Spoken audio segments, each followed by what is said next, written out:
গ্রীষ্মের দুপুরে এক ছোট খরগোশ জঙ্গলের পাশের ছোট্ট ঝর্ণার ধারে জল খাচ্ছিল। হঠাৎ সে দেখতে পেল একটি সাপ পাথরের ফাঁকে আটকে গেছে।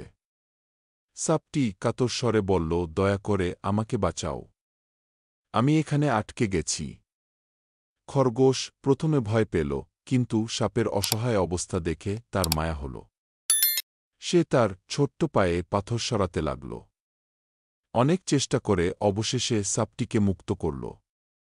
সাপ মুক্ত হয়েই তার বিষাক্ত দাঁত বের করে বলল, তুমি তো আমাকে ধরে ফেলেছ, এখন নিয়ম মতো তোমাকে কামড়াতে হবে। খরগোশ ভয়ে কাঁপতে লাগল।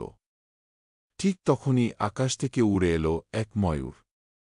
ময়ূর পরিস্থিতি দেখে বলল, এই ধরনের সমস্যায় জঙ্গলে সবার জন্য একটা নিয়ম আছে।